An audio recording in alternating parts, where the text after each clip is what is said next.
Hello everyone, আসসালামু আলাইকুম। আশা করি আপনারা সবাই খুব ভালো আছেন।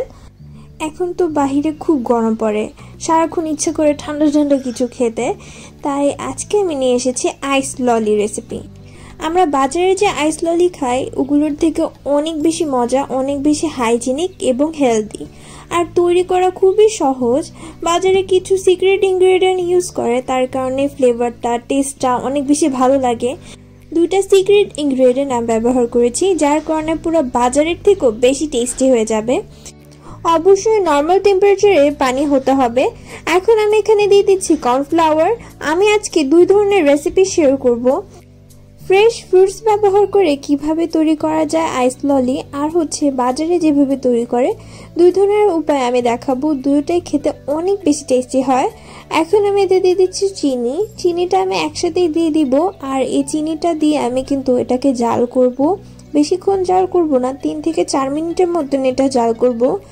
এখন আমি দিয়ে দিব একদম সিক্রেট ইনগ্রেডিয়েন্ট, যার কারণে বাইরের আইস ললিগুলো খেতে অনেক বেশি ভালো লাগে। এটা হচ্ছে সাইট্রিক অ্যাসিড। সাইট্রিক অ্যাসিড হচ্ছে লেবুর নির্যাস থেকে তৈরি করা হয়। এটা খেতে টক হয়। আমরা যে বাজার থেকে এনে ট্যাং খাই সেটার ভিতরে সাইট্রিক অ্যাসিড থাকে, যে কোনো চকলেটের ভিতরেও সাইট্রিক অ্যাসিড থাকে। যাই হোক, আমরা মিক্সচারটাকে জাল দিয়ে নিয়েছি প্রায় 3-4 মিনিটের মতো। দেখতেই পাচ্ছেন নিচে এরকম ঘন হয়ে যাচ্ছে, বা সাইড দিয়ে এরকম ঘন ঘন দেখতে পাচ্ছেন। যখন এরকম হয়ে যাবে তখন এটা নামিয়ে ফেলতে হবে। বেশি কিন্তু এটাকে জাল করে শুকিয়ে ফেলা যাবে না, তাহলে ললিটা খেতে ভালো লাগবে না। আমি এই মিক্সচারটা দিয়ে বিভিন্ন ফ্লেভারের আইস ললি তৈরি করব, কিন্তু এক একটার টেক্সচার কিন্তু এক এক ধরনের হবে। আপনারা যদি জুস দিয়ে তৈরি করতে চান, কোনো ফ্রেশ জুস দিয়ে, তখন পানির পরিবর্তে আপনারা হাফ পানি আর হাফ জুস ব্যবহার করবেন। আর আপনারা যদি শুধু ফ্লেভার অ্যাড করে আইসক্রিমটা তৈরি করতে চান, তাহলে এই ঘনত্বের সাথে সামান্য পরিমাণ পানি অ্যাড করে নেবেন। পানির পরিমাণগুলো আমি উপরে দিয়ে দিব। এটা হচ্ছে বেসিক মিক্সচার। এটার সাথে আমরা বিভিন্ন ধরনের ফ্লেভার এবং কালার, পানি অথবা জুস ব্যবহার করব। দেখতেই পাচ্ছেন আমি এখানে স্ট্রবেরি এসেন্স ইউজ করেছি। এরপর আমি এখানে একটু ফুড কালার ইউজ করেছি। স্ট্রবেরি এসেন্সের কারণে টেস্টটা কিন্তু একদম দোকানের মতন হয়ে যাবে। এরপর আমি এখানে সামান্য পরিমাণ স্ট্রবেরি জ্যাম বা পাই ফিলিং ইউজ করছি। এই স্ট্রবেরি জ্যামটা আমি ঘরে তৈরি করেছি। এখন যেহেতু বাজারে স্ট্রবেরির দাম কম, আপনারা কিন্তু এটা ট্রাই করে ফেলতে পারেন। খুব কম খরচে এই জ্যামটা তৈরি করে ফেলা যায়। এখন আমি দিয়ে দিচ্ছি সামান্য পরিমাণ সাইট্রিক অ্যাসিড। প্রথমে যে লিকুইডটা তৈরি করেছিলাম সেটার ভিতর আমরা সাইট্রিক অ্যাসিড দিয়েছি। স্ট্রবেরি হোক আর যে কোনো ফ্লেভার হোক, একটু ললির টেস্টটা টকটক হয়ে থাকে, তাই সাইট্রিক অ্যাসিডের পরিমাণ আমি বুঝে এক একটাতে এক একভাবে দিব। এই ললিটাতে আমরা কোনো ফ্রেশ ফ্রুট ইউজ করিনি। এখন চলে যাচ্ছে আরেকটা ললিতে। এটাতে আমরা ফ্রেশ জুস ব্যবহার করব, আর আমরা যে মিক্সচারটা তৈরি করেছিলাম সেটাও ব্যবহার করব। আমি নিয়ে নিচ্ছি অরেঞ্জের জুস। এরপর আমি এতে দিয়ে দিয়েছি যে লিকুইডটা তৈরি করেছিলাম সেটা, আর সামান্য পরিমাণ সাইট্রিক অ্যাসিড। এতে কিন্তু বেশি পরিমাণ দেওয়া যাবে না। এখন আমি এখানে দিয়ে দিচ্ছি একটু অরেঞ্জ এসেন্স। আপনারা চাইলে অরেঞ্জ এসেন্স নর্মালগুলো ইউজ করতে পারেন। আমি আসলে অ্যারোমা ইউজ করেছি, তাই অল্প পরিমাণ দিলে অনেক ফ্লেভার চলে আসে। এখন আমি দিয়ে দিচ্ছি একটু অরেঞ্জ ফুড কালার। ফুড কালারটা দিলে অনেক সুন্দর লাগে, আর বাজারে যে ললিগুলো সেগুলোর ভিতরে ফুড কালার থাকে। একটু ভালো ব্র্যান্ডের ফুড কালার ইউজ করবেন। অনেক আপুরে আমাকে জিজ্ঞেস করে, আপু আমরা কি লিকুইড কালার ইউজ করতে পারি? হ্যাঁ, অবশ্যই পারবেন, কিন্তু লিকুইড কালারগুলো আমাদের স্বাস্থ্যের জন্য ভালো না, বা রেডম্যানের কালারগুলো তেমন একটা ভালো না। একটু ভালো দামের যে কালারগুলো আছে সেগুলো খেলে আমাদের শরীরের জন্য ভালো এবং বাচ্চাদের জন্য ভালো।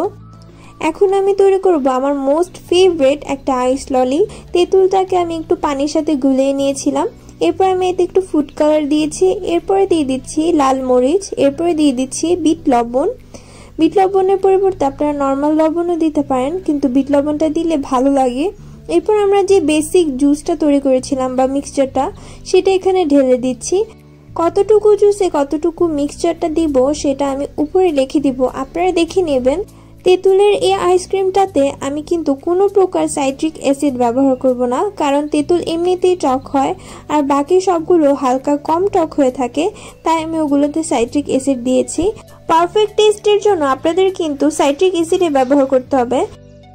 এখন আমি একটা গ্লাসে লেমন আর প্রথমে যে মিক্সটা তৈরি করেছিলাম কর্নফ্লাওয়ার দিয়ে সেটা, আর দিয়ে দিব পানি। এখন আমি এর ভিতরে দিয়ে দিব ব্ল্যাক সল্ট অথবা বিট লবণ। এটা অপশনাল, এটা আপনাদের টেস্ট ওয়াইজ। আমার এভাবে খেতে অনেক ভালো লাগে। আপনারা যদি বাজারের মতন চান তাহলে এই ব্ল্যাক সল্টটা স্কিপ করতে পারেন, মানে বাদ দিয়ে দিতে পারেন। এখন আমি মিক্স করে নিব আবারও। দেখতে পাচ্ছেন লিকুইডটা কিন্তু অনেক বেশি হেভি না, মানে ঘন না। এখন আমি এর ভিতরে দিয়ে দিচ্ছি জিরা গুঁড়া। আমি ভাজা জিরা গুঁড়া দিয়েছি। এরপরে দিয়েছি সাইট্রিক অ্যাসিড। ভাজা জিরা গুঁড়োটা আপনারা স্কিপ করতে পারেন। এরপর আমি দিয়ে দিয়েছি ফুড কালার। আমি এখানে প্রথমে গ্রিন ফুড কালার ইউজ করেছি।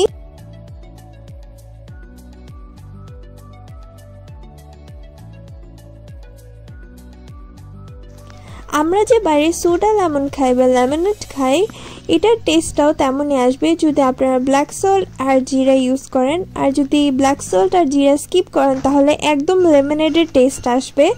আপনারা কিন্তু এখানে ইমালশন ইউজ করতে পারেন, যে কোনো প্রকার ইমালশন, যেমন লেমন ইমালশন, স্ট্রবেরি ইমালশন, যে কোনো ফ্লেভারের এসেন্সের পরিবর্তে। বাহিরে বেশিরভাগ ইমালশন ইউজ করা হয়, তেমন একটা এসেন্স ইউজ করা হয় না। তাই আপনারা যে কোনো ইমালশন ইউজ করতে পারেন, তাহলে কালারটাও পারফেক্ট হয়ে যাবে আর টেস্টটা অনেক ভালো আসবে। আমি এখন এটাকে একদিনের মতন ফ্রিজে রেখে দিয়েছি। আমি ফ্রিজের ভিতরের দিকে রেখেছি। এটা হচ্ছে স্ট্রবেরি ললি। দেখতে পাচ্ছেন দেখতে কতটা টেস্টি হয়েছে। আর এটা হচ্ছে অরেঞ্জ ললি।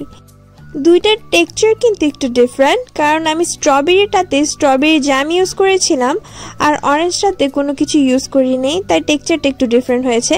আর এটা হচ্ছে আমার সবচেয়ে ফেভারিট তেঁতুলের আইস ললি। এটা আমার এত ভালো লাগে, আপনারা অবশ্যই এটা ট্রাই করবেন। আর একদম লাস্টে এটা হচ্ছে লেমন ললি। লেমন ললিটাও কিন্তু খুবই টেস্টি। সবগুলো ললি আপনাদের অনেক ভালো লাগবে। অনেক ডিফারেন্ট ওয়েতে তৈরি করেছি আর খেতে একদমই বাজারের মতন। আজকে আমি টোটাল 4 ধরনের আইস ললি তৈরি করে দেখালাম। আশা করি আজকের রেসিপিগুলো ভালো লেগেছে। আর এটা হচ্ছে স্ট্রবেরি আইসক্রিম। এটা যে কতটা ক্রিমি, কতটা টেস্টি, এই রেসিপিটা ডেসক্রিপশন বক্সে দেওয়া থাকবে, আপনারা দেখে নিতে পারেন। যারা আইস ললি খেতে পছন্দ করেন না তারা এটা অবশ্যই ট্রাই করবেন। আর উপরে সিরাপটা তো বলেইছি, স্ট্রবেরি সিরাপ, এটার রেসিপিটাও আছে। এখন যেহেতু বাজারে অনেক স্ট্রবেরি পাওয়া যায়, তাহলে তাড়াতাড়ি তৈরি করে ফেলুন।